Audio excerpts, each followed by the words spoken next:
Vikramshila IAS coaching institute 14 बीघा ऋषिकेश उत्तराखंड कर रहे थे हम।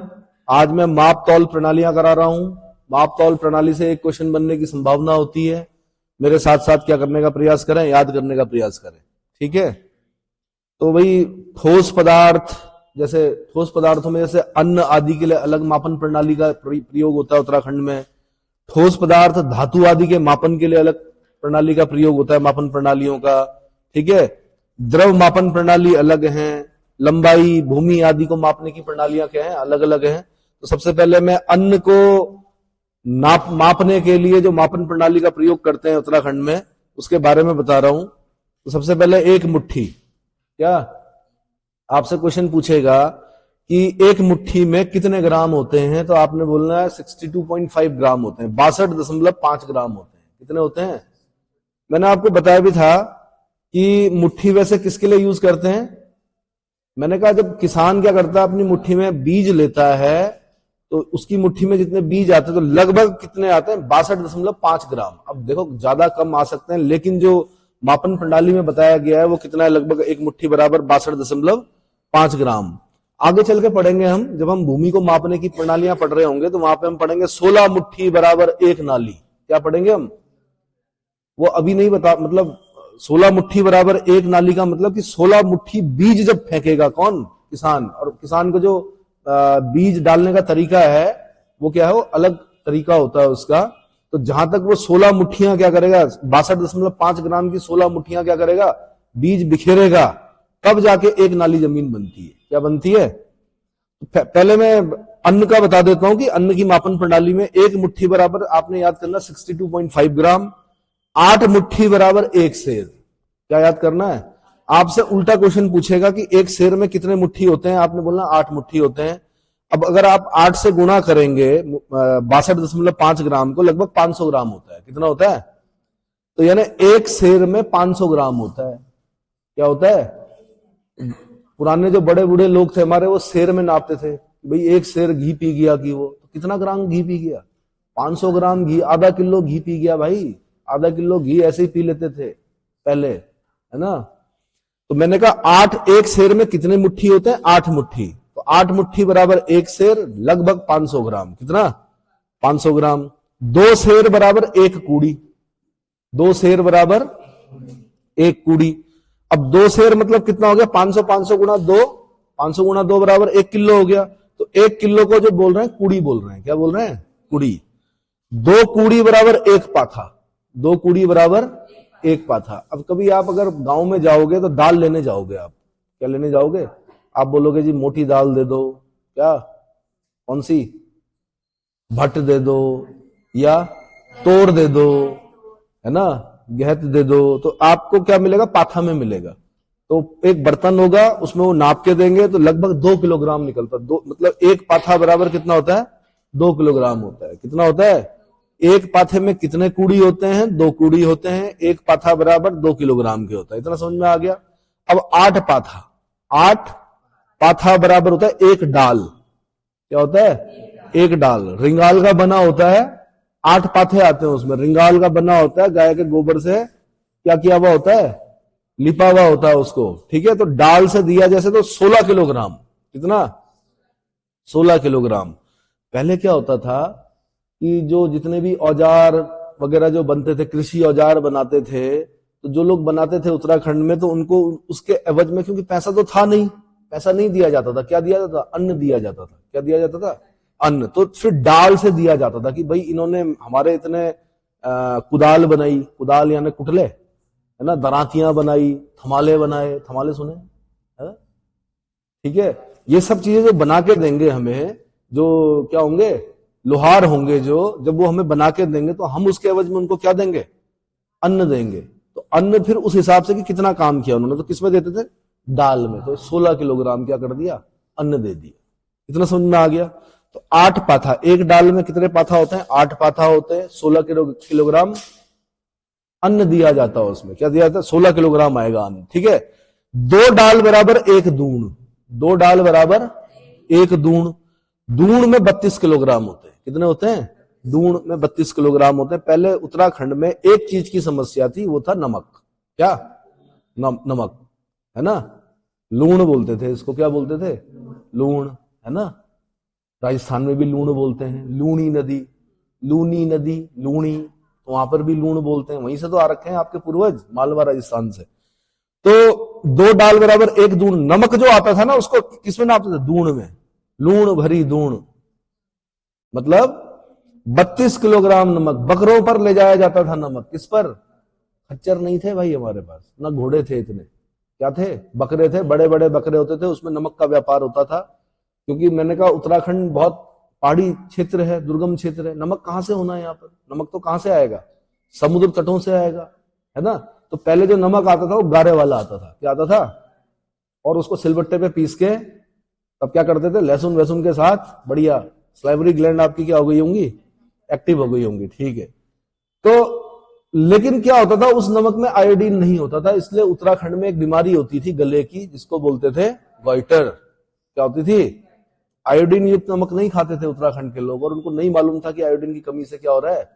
तो अधिकतर जो बूढ़े लोग होते थे उनके गले क्या होते थे, महिलाओं के या जो बुजुर्ग लोग होते थे उनके गले क्या होते थे, फूल जाते थे, है ना, गोइटर, गलगंड बोलते हैं उसको। तो मैंने कहा 2 डाल बराबर 1 दूण यानी 32 किलोग्राम। आपने मेन जो याद करना है वो दूण में 32 किलोग्राम। अब ऐसे याद रखना, नमक, नमक दूण में लेते थे लोग, एक साथ रख देते थे गारे वाला नमक, ठीक है। उसके बाद रोज क्या है, सिलबट्टे पे पीसना है, खाना बिना मतलब मसाले जो होते थे अपने आप पीसने पड़ते थे रोज के रोज, ठीक है। अब 20 कूड़ी बराबर 1 बिसत, 20 कूड़ी बराबर एक अलग सा वो है कि 20 कूड़ी बराबर 1 बिसत, तो विसत में क्या होता था, 20 किलोग्राम होते थे, क्या होते थे, 20 किलोग्राम होते थे। इतना समझ में आ गया। तो ये तो भाई अन्न मापने की प्रणालियां हैं, मैंने बता दिया कि एक मुट्ठी में 62.5 ग्राम, 8 मुट्ठी में एक सेर मतलब 500 ग्राम, 2 सेर बराबर 1 कूड़ी, 1 कूड़ी में 1 किलोग्राम, 2 कूड़ी बराबर 1 पाथा, 1 पाथे में 2 किलोग्राम, 8 पाथा बराबर 1 डाल, 1 डाल में 16 किलोग्राम, 2 डाल बराबर 1 दूण बराबर 32 किलोग्राम, और 20 कूड़ी बराबर 1 बिसत बराबर 20 किलोग्राम। ये अन्न मापने की क्या थी, प्रणालियां थी, ठीक है। इसके बाद भी थोड़ा आगे अगर हम देखते तो 20 पाथे बराबर 1 मण होता था, क्या होता था, 20 पाथे बराबर 1 मण, 20 पाथे बराबर 1 मण, 1 मण में 40 किलोग्राम होता था, कितना होता था, 40 किलोग्राम होता था। और 20 दूण बराबर 1 खार, 20 दूण बराबर 1 खार बराबर 640 किलोग्राम, कितना, 640 किलोग्राम। आजकल आपने वो वेट लिफ्टिंग देखा होगा, लोग क्या करते हैं, उठाते हैं, है? तो अगर आपको मैं ये बताऊं कि आपके जो पूर्वज थे या उत्तराखंड के जो लोग थे पुराने, वो 1 खार तक उठाते थे, 600 किलोग्राम तक का भार क्या करते थे, उठाते थे, क्या करते थे, उठाते थे। पठाल जो होती थी बहुत बड़ी बड़ी होती थी, पठाल समझते हो, शैतीरें बड़ी बड़ी होती थी, बहुत ज्यादा भार होता था उनमें। तो इसके लिए कहावत भी सुनी होगी कि खार फरक गई, सुना है कभी, क्या सुना है। तो जो इतना भारी उठाएगा, तो यहां पे 2 बीमारियां होती थी, एक तो क्या, नस क्या हो गई, जब नस चढ़ गई जिसको आप बोलते हो, तो खार फरक गई, ऐसे करके बोलते थे, खार फरक गई भाई आज उसकी, मतलब 640 किलोग्राम उठाएगा और उसके बाद पहाड़ पे चलेगा तो क्या होगा उसका, कुछ ना कुछ होगा, है ना। हो सकता है कि स्पाइन पर क्या आ जाए, दिक्कत आ जाए, लेकिन इतने मजबूत थे कि वो करते थे। और एक खार में कितना, 640 किलोग्राम, इतना समझ में आ गया। और दूसरा क्या होता था, जो ग्रेविटेशन होता है, नाभि, नाल पड़ गई उस पर, क्या पड़ गई भाई, भार उठाओगे तो क्या पड़ेगा, नाल पड़ेगी। तो नाल पड़ने से ज्यादा खतरनाक होता था खार। तो एक खार बराबर 640 किलोग्राम। उत्तराखंड में ऐसे भी लोग थे जो लकड़ी लेके आ रहे हैं, क्या लेके आ रहे हैं, लकड़ी लेके आ रहे हैं, पीछे से भालू ने क्या कर दिया, पकड़ लिया, और उन जो बुजुर्ग थे उन्होंने उस भालू के दोनों हाथ पकड़े और लकड़ी के भारे के साथ कहा अपने गांव तक ले गए। और उसके बाद सब लोग इकट्ठे हुए, छोड़ा नहीं उन्होंने भालू को। भालू बहुत ताकतवर जानवर होता है, ये कहावत नहीं है, ये सत्य घटनाओं पर आधारित है। मतलब इतना भारी उठाने के बाद, इतना भारी तो भालू होता है, पहले ही उसमें क्या है, पीछे लकड़ी है, लकड़ी के साथ भालू को भी अपने गांव तक ले गए। और फिर उसके बाद आपको पता ही है क्या होना था, ज्यादा बोलूंगा तो फॉरेस्ट एक्ट लगेगा उन पर, है ना। चलो, तो भाई ये बता दिया मैंने, मुट्ठी, मुट्ठी के बाद क्या, सेर, कूड़ी, पाथा, डाल, कूट, है ना, मण और खार। मण याद रखना आप, 40 किलोग्राम। एक मण में कितने, यानी 20 पाथे बराबर एक मण 40 किलोग्राम, 20 दूण बराबर एक खार 640 किलोग्राम। ठीक है, ये याद रखना। अब अगला मैं बता रहा हूं धातु। धातु को मापने के लिए जो प्रणाली होती थी ठोस धातु, उसके लिए होता था जैसे पहले रत्ती, 8 रत्ती बराबर एक माशा, 8 रत्ती बराबर। ये बहुत प्रीसियस जो धातु होती है, सोना हो गया, है ना, रत्ती में नापते थे। रत्ती, आईएएस में क्वेश्चन पूछा एक बार, तुला बीज किसे कहते हैं? आंसर रत्ती को। किसको बोलते हैं? तुला बीज होता है रत्ती। पहाड़ में बच्चे क्या करते हैं, आंखों के अंदर डालते हैं उस दाने को, खेल होता है एक, आंखों के अंदर डालते हैं उस दाने को। ठीक है, आप लोग नहीं होंगे परिचित उस चीज से। तो रत्ती क्या है? तुला बीज। तो आईएएस में क्वेश्चन पूछा गया, तुला बीज किसे कहते हैं? रत्ती को। नहीं बोलते, दो रत्ती का भी नहीं है याद में। दो रत्ती मतलब बहुत छोटी माप। ठीक है, तो 8 रत्ती बराबर एक माछा, 12 माछा बराबर एक तोला। 12 माछा बराबर एक तोला, या कांच भी बोलते हैं तोला, या आपको पता है तोला में कितने ग्राम होते हैं? 10 ग्राम होते हैं। यानी आप ये लगाओ कि 8 जो तुला बीज है रत्ती बराबर एक माछा हो गया, और 12 अट्ठे 96, 12 अट्ठे 96 रत्ती का हो गया एक तोला। 96 रत्ती का क्या हो गया? एक तोला, तब जाके 10 ग्राम बना। 96 जो बीज हैं रत्ती के, तब जाके क्या बना? एक तोला, यानी 10 ग्राम। और सोना किस में लेते हो आप? तोला में लेते हो आप, है ना। तो तोला मतलब 10 ग्राम लेते हो। तोला को ही कांच भी कहा जाता है। 5 तोला बराबर एक पल, 5 तोला बराबर एक पल। 20 पल या 100 तोला बराबर एक टका। 20 पल या 100 तोला बराबर एक टका। 100 तोला का मतलब हो गया 10 से गुणा कर दो 100 तोला को, तो ग्राम में आ जाएगा आपका कितना? 1000 ग्राम। 1000 ग्राम मतलब 1 किलोग्राम, यानी 1 किलोग्राम को क्या बोल रहे हैं? एक टका। क्या बोल रहे हैं? एक टका। 1 किलोग्राम यानी एक टका। इतना क्लियर हो गया। 12 टका बराबर सवा सेर। 12 टका बराबर सवा सेर। भाई 12 किलोग्राम लगभग, टका मतलब किलोग्राम एक, तो 12 टका मतलब सवा सेर, है ना। अरे भाई समझ में आया? हर शेर का सवा शेर होता है। शेर में कितने होते हैं? 500 ग्राम होते हैं खाली। सवा शेर में कितने हो गए? सवा शेर में कितने हो गए भाई? 1 टका में 100 तोला हो गया। 100 तोला मतलब 1000 ग्राम हो गया। हुआ? गणित सही करो अपनी। हाँ, तो 1 टका बराबर कितना हो गया? 1000 ग्राम हो गया लगभग, यानी 1 किलो हो गया। तो 12 टका कितना हो गया? 12 किलो हो गया। तो बराबर कितना हो गया? सवा शेर हो गया। नहीं आ रहा समझ में? नहीं आएगा ना, पहाड़े याद करो। उसके बाद द्रव मापन प्रणाली। द्रव मापन प्रणाली क्या है? द्रव को कैसे मापते थे? तो 1 तामी बराबर 250 ग्राम। अब भाई आपने क्या करना है? सरसों तो उगा ली आपने अपने खेतों में, अब तेल भी तो निकलवाना है। तो तेल निकालने का काम भी कौन करते थे? एक विशेष वर्ग करता था उत्तराखंड में, है ना, विशेष जाति करती थी, तो तेल निकाल के देती थी वो। तो फिर तब बोलते थे भाई कितना तामी निकला? तो जी 10 तामी निकला। 10 तामी निकला मतलब 1 तामी में हो गया 250 ग्राम। कितना? 250 ग्राम। कितना हो गया?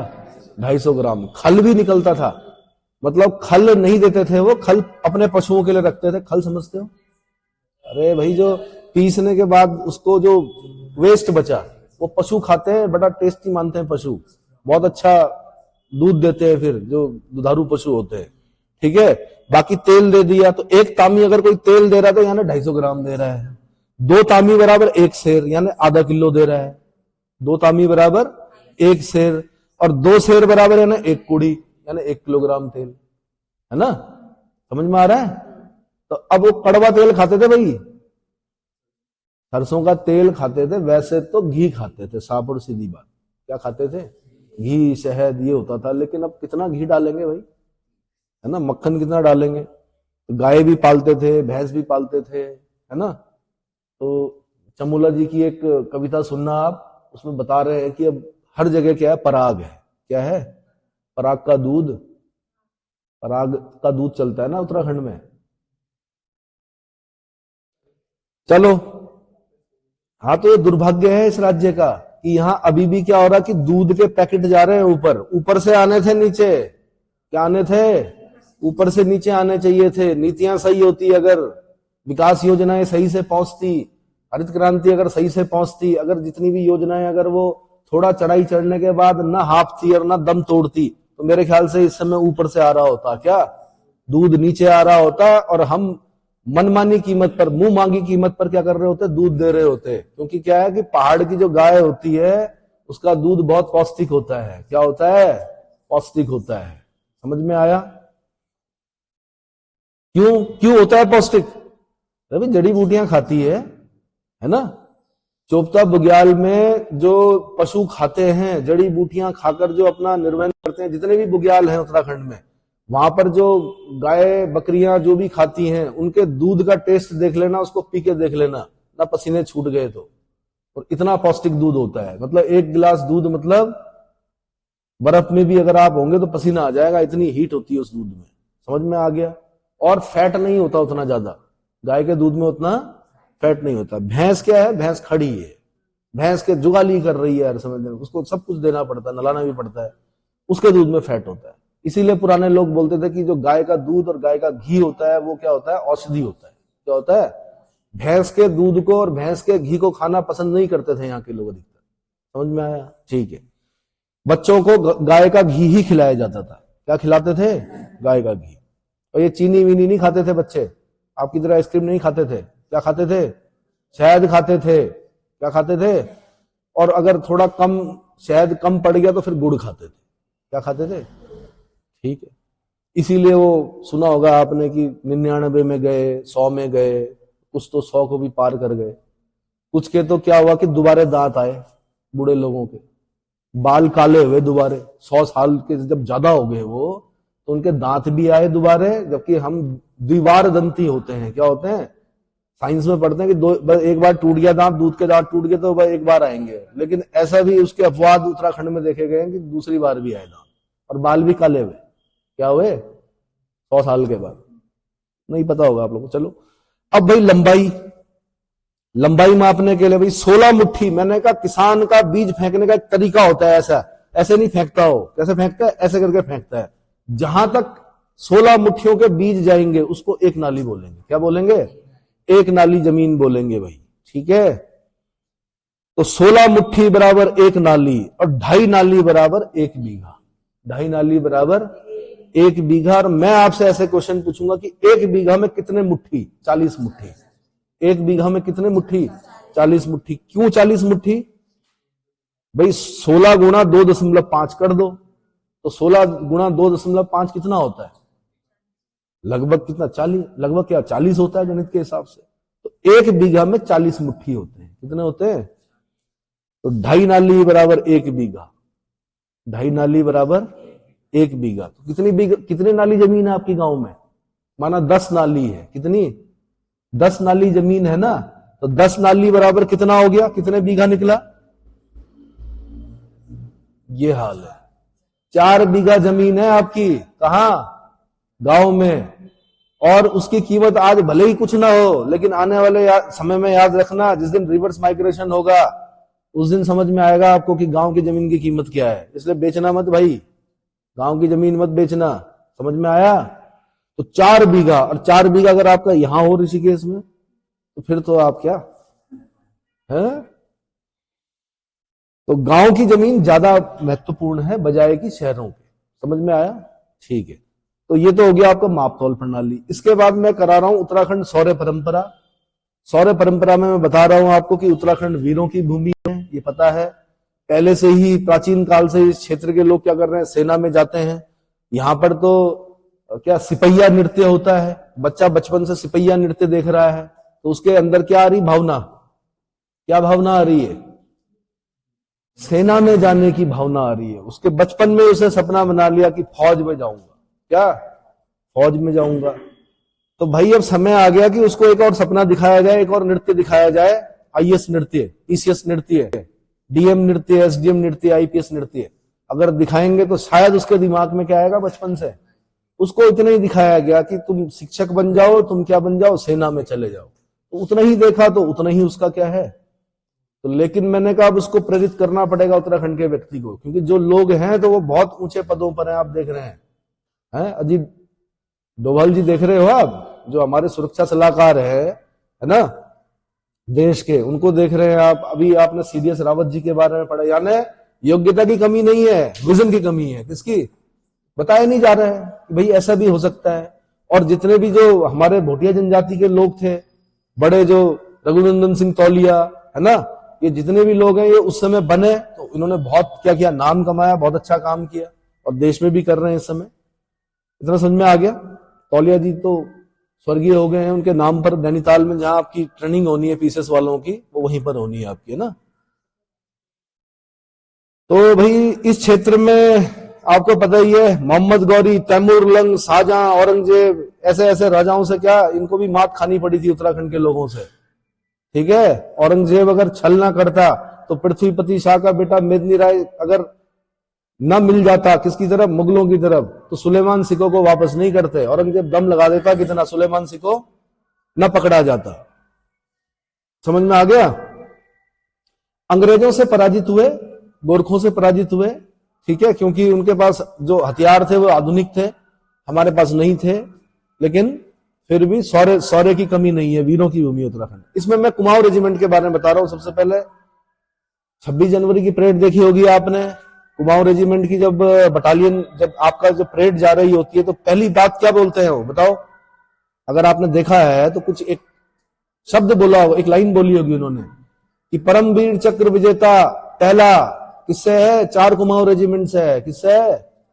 और क्या नाम है उनका? हाईएस्ट गैलेंट्री अवार्ड होता है परमवीर चक्र। क्या होता है? परमवीर चक्र क्या होता है भाई? हाईएस्ट गैलेंट्री अवार्ड होता है। और ये अवार्ड जीतने वाले जो पहले व्यक्ति थे भारत में, वो कौन थे? Major Somnath Sharma, 4 Kumaon regiment. कौन थे? हाँ, मेजर शैतान सिंह, मेजर शैतान सिंह मरणोपरांत परमवीर चक्र से सम्मानित, असाधारण वीरता के लिए, ना, ये बताऊंगा मैं अभी। तो कुमाऊं क्षेत्र के लोगों से बनी कुमाऊं रेजिमेंट को कुमाऊं रेजिमेंट नाम कब दिया गया भाई? 27 अक्टूबर 1945 को मिला। कब? डेट याद कर लीजिए, कुमाऊं रेजिमेंट कब बनी? 27 अक्टूबर 1945 को। ठीक है, मई 1948 में इसका मुख्यालय आगरा की जगह रानीखेत अल्मोड़ा में स्थानांतरित कर दिया गया। कहा? पहले कहां था? आगरा। किसने बसाया आगरा? सिकंदर लोदी ने बसाया। बसाया क्या, राजा जहां पर टेंट लगा देता है, जहां पे अपना महल बना देता है, तो ऐसा थोड़े कि पहले नहीं रहे होंगे लोग वहां पर, पहले भी रहे होंगे। ठीक है, बट बोला जाता है कि किसने बसाया जी? सिकंदर लोदी ने बसाया। ठीक है, तो पहले जो मुख्यालय था वो कुमाऊं रेजिमेंट का, वो कहां था? आगरा, यमुना नदी के तट पर। बाद में 1948 में इसका मुख्यालय बदलकर कहां कर दिया गया? रानीखेत अल्मोड़ा कर दिया गया। रानीखेत अल्मोड़ा में स्थानांतरित किया गया। देश के विभिन्न भागों में भिन्न भिन्न नामों से यहाँ के सैनिकों को लेकर रेजिमेंटों का गठन बहुत पहले से किया जाता रहा है भाई। 1788 में सबसे पहले दक्षिण भारत में बरार के नवाब सलावत खां, कहां के नवाब? बरार के नवाब सलावत खां ने एलिचपुर ब्रिगेड नाम से एक ब्रिगेड गठित की। 35 वर्ष बाद वहां दूसरा ब्रिगेड गठित किया गया। ये दोनों वर्तमान में बटालियन 4 कुमाऊं और बटालियन 5 कुमाऊं कहलाते हैं। क्या कहलाते हैं? बटालियन 4 कुमाऊं और बटालियन 5 कुमाऊं कहलाते हैं। भाई साफ और सीधी बात, सेना में क्या चाहिए? हमें लड़ने के लिए चाहिए ना। क्या चाहिए? तो लड़ने के लिए किन्हें ढूंढा जाएगा? वीरों को ढूंढा जाएगा, जिनके अंदर क्षमताएं होंगी। शारीरिक क्षमता देखी जाती है। क्या देखी जाती है? शारीरिक के साथ साथ बौद्धिक क्षमता भी देखी जाती है। क्या देखी जाती है? तो ठीक है, तो इन लोगों को गठित किया गया। तो मैंने कहा बरार के नवाब सलावत खान ने एलिचपुर ब्रिगेड नाम से एक ब्रिगेड गठित की। 35 वर्ष बाद वहां दूसरी ब्रिगेड गठित की।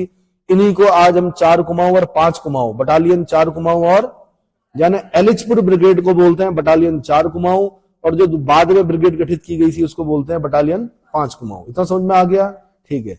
1797 में हैदराबाद के निजाम ने भी एक ब्रिगेड गठित की, उसको क्या बोलते हैं? 2 कुमाऊं। क्या बोलते हैं? तो 2 कुमाऊं किसने की? हैदराबाद के निजाम ने। उस समय रहा होगा जो 1797 में निजाम। ठीक है।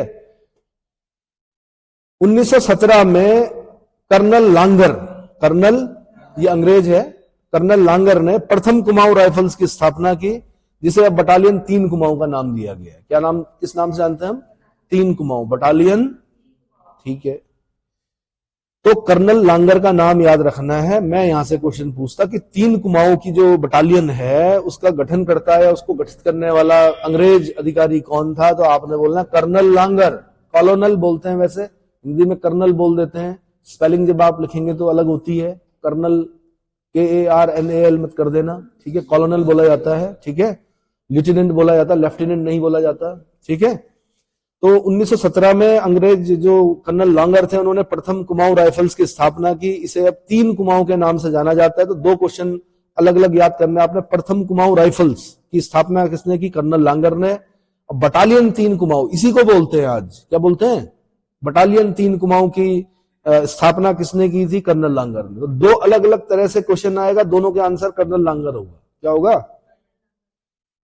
ग्वालियर के सिंधिया भाई, सिंधिया रियासत में भी 4 ग्वालियर इन्फेंट्री के नाम से एक बटालियन गठित की गई थी, जिसे अब क्या बोलते हैं? 5 मैकेनाइज्ड इन्फेंट्री। 5 मैकेनाइज्ड इन्फेंट्री किसने की थी गठन? आंसर सिंधिया। ग्वालियर के मराठे अभी भी पढ़े हमने, उसमें बताया था मैंने। ग्वालियर के सिंधिया, इंदौर के होलकर, नागपुर के भोसले और बड़ौदा के गायकवाड़, है ना। ये 4 बड़े मराठा सरदार थे, ठीक है। कुमाऊं रेजिमेंट ने भारतीय सेना को 3 सेनाध्यक्ष, general SM Shri Nagesh, general KS Thimayya और जनरल TN रैना प्रदान किए हैं। स्वतंत्रता से पूर्व इस रेजिमेंट को 18 युद्ध सम्मान मिल चुके हैं। अब आप बोलोगे कि यार ये नाम तो कुमाऊनी लग ही नहीं रहे हैं, कौन से? जनरल SM श्रीनागेश, ये दक्षिण भारतीय लग रहे हैं। आपको जनरल KS थिमैया, ये भी दक्षिण भारतीय लग रहे हैं। और जनरल TN रैना, ये भी मतलब कुमाऊं के नहीं लग रहे हैं। तो ऐसा कैसे बोल रहे हैं हम कि कुमाऊं रेजिमेंट? भाई ऐसा होता है कि सेना का जब गठन किया ना अंग्रेजों ने, तो आज भी क्या होता है कि जो बटालियन होती है, जैसे रेजिमेंट जो होती है, कुमाऊं रेजिमेंट है या गढ़वाल रेजिमेंट, तो उसका जो अधिकारी होगा वो उस जाति का नहीं होगा। क्या नहीं होगा? उस जाति का नहीं होगा, दूसरी जाति का होगा। ऐसा हो सकता है कि कुमाऊं रेजिमेंट का जो हेड होगा वो कौन होगा? जो ऑफिसर होगा वो सिख हो सकता है, वो साउथ इंडियन हो सकता है, वो जाट हो सकता है, वो राजपूत हो सकता है, लेकिन उसी जाति का नहीं होगा। इतना समझ में आ गया? ठीक है। और जाति के आधार पर किया है अंग्रेजों ने गठन, आज भी उसी आधार पर होता है लगभग लगभग। Rajput regiment, Jat regiment, Sikh regiment, Gurkha regiment, समझ में आ रहा है? कुमाऊं रेजिमेंट। और क्यों किया ऐसा? सेना में विद्रोह नहीं होते, और अगर विद्रोह हो गए तो दूसरी रेजिमेंट को तैयार किया जाता है कि आपने क्या करना है। समझ में आ रहा है? ठीक है। तो विद्रोह नहीं हो सकते सेना में। तो 3 सेना अध्यक्ष कौन कौन भाई? General SM Shrinagesh, general KS Thimayya और जनरल TN रैना। ये 3 कुमाऊं रेजिमेंट ने दिए हैं अभी तक, जो 3 सेना अध्यक्ष दिए हैं। भारत विभाजन के दौरान जम्मू कश्मीर के मोर्चे पर कबाइलियों को पीछे धकेलने और हवाई अड्डे की रक्षा करने के लिए पहला जो gallantry award, highest gallantry award, यानी परमवीर चक्र, क्या परमवीर चक्र दिया गया, वो किसको दिया गया? 4 कुमाऊं रेजिमेंट के, 4 कुमाऊं बटालियन के मेजर सोमनाथ शर्मा। मेजर सोमनाथ शर्मा, अद्वितीय वीरता दिखाई इन्होंने, ठीक है। मरणोपरांत मिला इनको परमवीर चक्र। क्या मिला? मरणोपरांत दिया गया। आप देखना 26 जनवरी की जब परेड होती है, सबसे आगे जो होंगे, पहले एक तो सबसे पहले तो जैसे फ्रांस के आ रखे थे इस बार, कौन है ना, मैक्रोन आ रखे थे, तो सबसे पहले तो उनका बैंड चलता है। भाई जो अतिथि हैं तो उनको दिखाने के लिए क्या किया जाता है? उनका बैंड चलता है, उनके देश से आता है वो बैंड। कहां से? तो हमारी परेड में सबसे आगे उनका चला। उसके बाद आपने देखा होगा कुछ महिलाएं चली होंगी जिनके पास पूरा जो बैंड रहा होगा। उसके बाद जीप पर जो लोग चलते हैं वो कौन होते हैं? वो जो जिनको परमवीर चक्र मिलता है, जिनको बड़े बड़े गैलेंट्री अवार्ड मिलते हैं, वो लोग चलते हैं सबसे पहले। ये पता है कि नहीं पता है? पता है? देखा था? नहीं देखा था? चलो क्या बोल सकते हो। देखो भाई 26 जनवरी की परेड देखो, दोबारा देखना, रिकॉर्डिंग होगी उसकी, उसमें देखना। तो उसमें देखना आप कि कौन कौन थे वो योद्धा जिन्होंने क्या किया। तो परमवीर चक्र विजेता थे उसमें, है ना। तो उनके नाम बताने हैं मुझे आपने, कौन कौन थे जो अभी जीवित हैं। जो कौन है अभी जीवित है? जैसे कभी एक जमाने जब हम लोग छोटे थे तो धन सिंह थापा, मेजर धन सिंह थापा सबसे आगे चलते थे, चाइना का जब युद्ध हुआ था तो ये बोला गया एक बार कि धन सिंह थापा क्या हो गए, शहीद हो गए। बाद में पता चला कि वो युद्ध बंदी बना रखे थे, फिर ट्रीटी हुई, फिर उसके बाद वो वापस आए। कौन? मेजर धन सिंह थापा। बाद में उनका रैंक बढ़ा होगा, लेकिन सबसे आगे वो चलते थे। ठीक है, तो भाई 4 कुमाऊं बटालियन ने अद्वितीय वीरता दिखाने के लिए मेजर सोमनाथ शर्मा जी को क्या मिला? परमवीर चक्र मिला। ये पहले भारतीय सैनिक थे जिन्हें वीरता के लिए सर्वोच्च सम्मान मिला। इस मोर्चे पर रेजिमेंट को 7 चक्र और 36 वीर चक्र प्राप्त हुए हैं। कितने? ये भी याद रखना। आप बड़ा आश्चर्य होगा, आप सोचते होंगे कि हाईएस्ट गैलेंट्री अवार्ड परमवीर चक्र। आपने ये पता करना है कि कितना इंक्रीमेंट मिलता है सैलरी में, रैंक में क्या इंक्रीमेंट मिलता है, क्या मिलता है परमवीर चक्र में, ये भी देखना है आपने। लेकिन मैंने कहा इनाम में 1 रुपया भी अगर मिलता है वो भी क्या होता है, बहुत बड़ी चीज है। इसको पैसों से नहीं देखा जाता, इसको नाम से देखा जाता। परमवीर चक्र, क्या नाम क्या लग गया? परमवीर। समझ में आ गया? लेकिन कहीं मुझे ऐसा लगता है कहीं क्वेश्चन पूछा गया था कितना कितना कितना मिलता है, या भारत रत्न में क्या मिलता है ना? जैसे भारत रत्न में क्या मिलता है? पीपल का एक पत्ता मिलता है, उसमें लिखा होता है भारत रत्न, एक प्रशस्ति पत्र मिलता है ना? 1965 में भारत चीन युद्ध में रजांगला लद्दाख, कहां पर? रजांगला लद्दाख में मेजर शैतान सिंह के नेतृत्व में रेजिमेंट के सैनिकों ने चीनियों के खिलाफ जबरदस्त मोर्चेबंदी की। असाधारण वीरता के लिए मेजर शैतान सिंह को मरणोपरांत परमवीर चक्र से सम्मानित किया गया। अब दूसरे व्यक्ति जो हैं इसी रेजिमेंट के, वो कौन है? मेजर शैतान सिंह। सैनिकों को 8 वीर चक्र मरणोपरांत मिले और 6 सेना मेडल प्राप्त हुए। क्या प्राप्त हुए? सेना मेडल प्राप्त हुए। कारगिल युद्ध में भी इस रेजिमेंट की पहली बटालियन ने महत्वपूर्ण भूमिका निभाई थी। इस रेजिमेंट के 13वीं और 15वीं बटालियन को भारतीय सेना में वीरों में से भी वीर कहा गया है। क्या कहा गया है? 13वीं और 15वीं बटालियन को भारतीय सेना में वीरों में से वीर कहा जाता है। क्या कहा जाता है? वीरों में से वीर कहा जाता है। पहली बार सियाचिन में 19 कुमाऊं रेजिमेंट की बटालियन पहुंची थी। कहां? अरे भैया, वो अक्साई चीन वाला पार्ट हमारे देश का भाग है। पाकिस्तान ने किसको दे दिया? चीन को दे दिया। इधर पाक ऑक्युपाइड कश्मीर है, दोनों को मिलने नहीं देना था। बीच में क्या था? हाईएस्ट जो आपका युद्ध क्षेत्र है, कौन सा? कौन सा? कहां पर भाई? नुब्रा घाटी है ना? अभी क्या बताया मैंने आपको? सियाचिन। तो सियाचिन में बैठना सबसे टफ काम है। सबसे टफ तो रन ऑफ कच्छ में भी है वैसे, ठीक है, लेकिन माइनस टेम्परेचर पर क्या करना है? ड्यूटी देना। तो सियाचिन पहुंचने वाली भी पहली रेजिमेंट कौन थी? 19 कुमाऊं रेजिमेंट थी। कौन थी? 19 कुमाऊं रेजिमेंट। तब से लेके अब तक हम सियाचिन से हटे नहीं है। अक्साई चीन को वो नहीं करने देना है। क्या? बीच में है हम, अक्साई चीन और पाक ऑक्युपाइड कश्मीर के। इतना समझ में आ गया? ठीक है। स्वतंत्रता के बाद तक इसे 2 परमवीर चक्र मिले हैं, 7 कीर्ति चक्र मिले हैं, 3 अशोक चक्र मिले हैं, 11 महावीर चक्र मिले हैं, 28 शौर्य चक्र और 150 से अधिक सेना मेडल मिल चुके हैं। कुमाऊं रेजिमेंट वो पहली रेजिमेंट है जिसे 8 अप्रैल 1961 को राष्ट्रपति डॉक्टर राजेंद्र प्रसाद द्वारा कलर प्रदान किया गया था। क्या प्रदान किया गया था? कलर प्रदान किया गया था। राष्ट्रपति द्वारा किया जाता है किसी भी क्या रेजिमेंट को, तो डॉक्टर राजेंद्र प्रसाद द्वारा कलर प्रदान किया गया था 8 अप्रैल 1961 को। कुमाऊं रेजिमेंट पहली रेजिमेंट। इतना समझ में आ गया? हिमालय की त्रिशूल, कामेट, नंदा देवी पर चढ़ने का गौरव कुमाऊं रेजिमेंट के लेफ्टिनेंट कर्नल नरेंद्र कुमार ने प्राप्त किया है। इन्हें पद्मश्री पुरस्कार से सम्मानित किया गया। इन बेंचों में बैठ के आपको लगता होगा बहुत आसान है नंदा देवी पर चढ़ना, कामेट पर चढ़ना, किस पर? त्रिशूल पर चढ़ना। वहीं पता चलता है जब 4000 मीटर हाइट से ऊपर जब जाना होता है ना, तब पता चलता है कितना कठिन है। क्या एल्टीट्यूड सिकनेस क्या होती है? तो कृपया बड़े उससे सम्मान के साथ नाम पढ़े इनका। कर्नल नरेंद्र कुमार, पद्मश्री, कहां त्रिशूल, कामेट, नंदा देवी, चोटी चढ़ने पर सफलता प्राप्त की है। क्या प्राप्त की है? फरवरी 1988 में इस रेजिमेंट पर डाक टिकट जारी किया गया था। क्या किया गया था? डाक टिकट जारी किया गया था। क्लियर हो गया? टाइम बताइए मुझे, मैं गढ़वाल रेजिमेंट बता देता हूं फिर। ठीक है, गढ़वाल रेजिमेंट अगली जो रेजिमेंट हमारी है वो कौन सी है? गढ़वाल रेजिमेंट। तो भाई 1815 में अंग्रेजी सेना और गोरखों के युद्ध में गोरखे पराजित हो गए, लेकिन उनकी वीरता से प्रभावित हो गए कौन? अंग्रेज, है ना।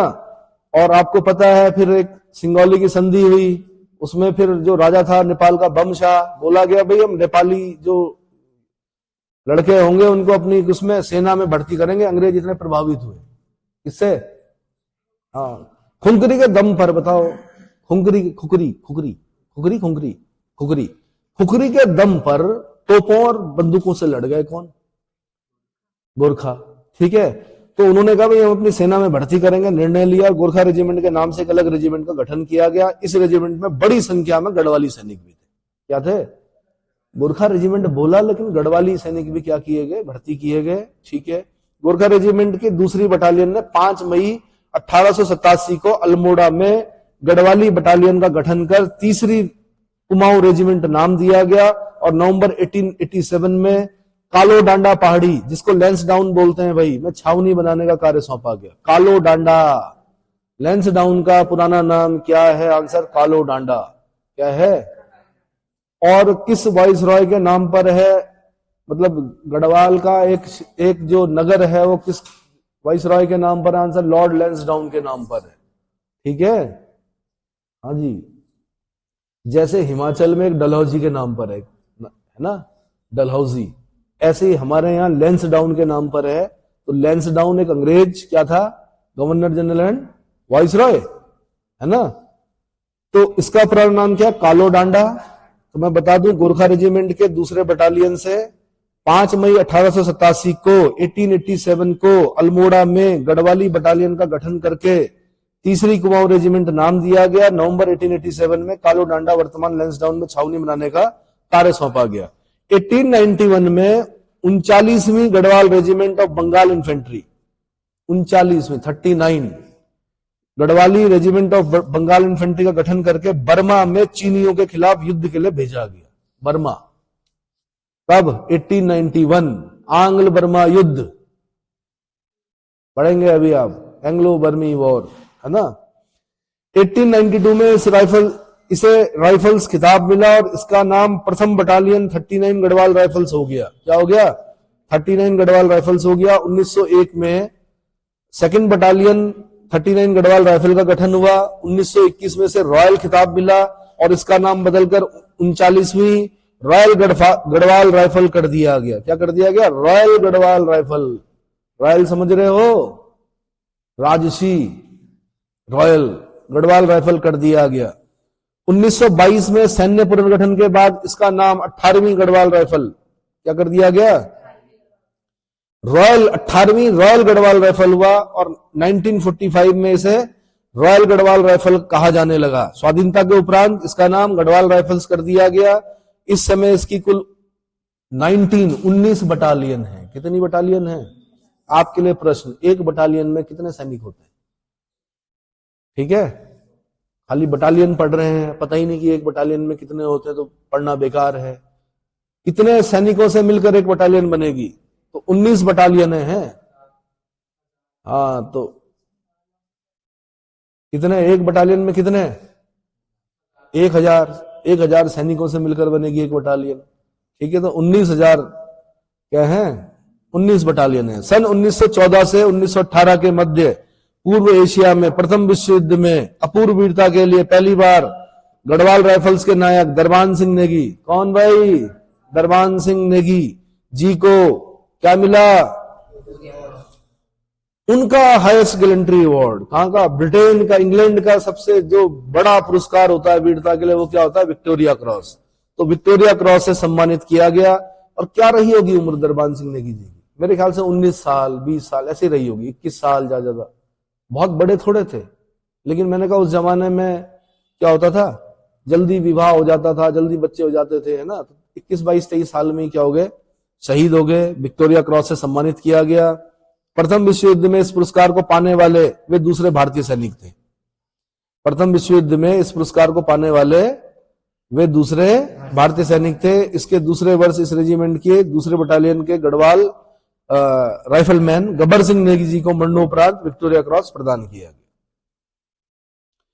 इसके दूसरे वर्ष इसी रेजिमेंट के दूसरी बटालियन के राइफलमैन गब्बर सिंह नेगी जी को मरणोपरांत क्या मिला? विक्टोरिया क्रॉस प्रदान किया गया। क्या किया गया? तो दो लोग हो गए भाई गढ़वाल उससे, दरबान सिंह नेगी और गबर सिंह नेगी, है ना। और आप जब यहां से चलते हो ऋषिकेश से ऊपर चलते हो भद्रकाली की तरफ, तो एक बोर्ड लगा हुआ है, उस बोर्ड में किनका नाम है बताओ? हाँ जी, पक्का?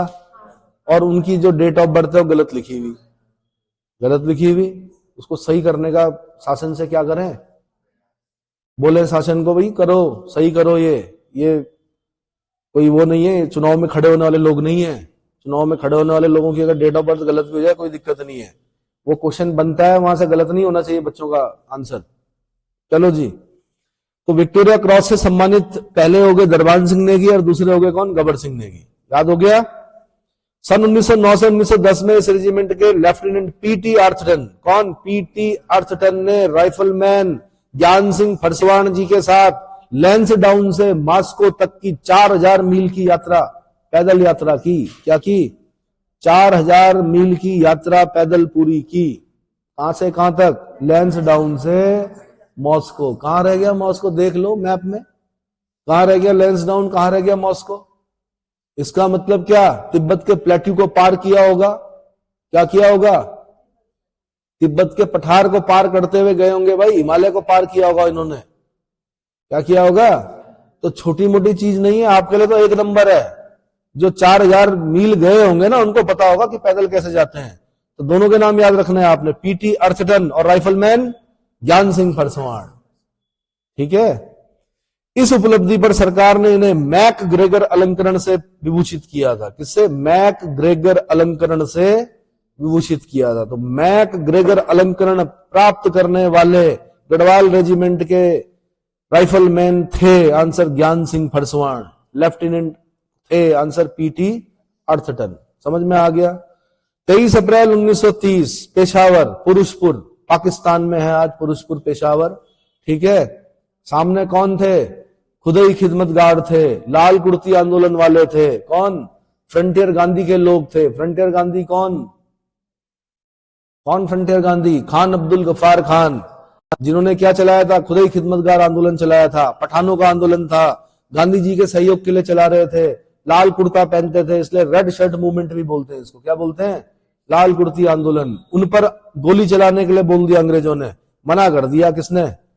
वीर चंद सिंह गढ़वाली ने मना कर दिया। इसी को बोलते हैं पेशावर कांड। क्या बोलते हैं? तो वीर चंद्र सिंह गढ़वाली ने जो गोली चलाने से मना किया खुदाई खिदमतगारों पर या लाल कुर्ती आंदोलन वालों पर, उसी को बोलते हैं 23 अप्रैल 1930 का पेशावर कांड। समझ में आ गया? वीर चंद सिंह गढ़वाली, तो गढ़वाली इनका टाइटल है। इनकी कास्ट क्या थी? अगर मैं इनका पूरा नाम बोलूं, जन्म से इनकी कास्ट क्या थी? वीर चंद सिंह गढ़वाली थे, भंडारी थे, नेगी थे, क्या थे? ढूंढो। के संबंध में इसी रेजिमेंट वीर चंद सिंह भंडारी, है ना। चंद्रनगर कहां है? कहां है इनकी समाधि? वीर चंद सिंह गढ़वाली की समाधि कहां है? कोदिया बगड़ में है। कहां? कोदिया बगड़। अरे जहां राजधानी ले जानी है भाई, गैरसैंण। चंद्रनगर भी वही है। कहां है?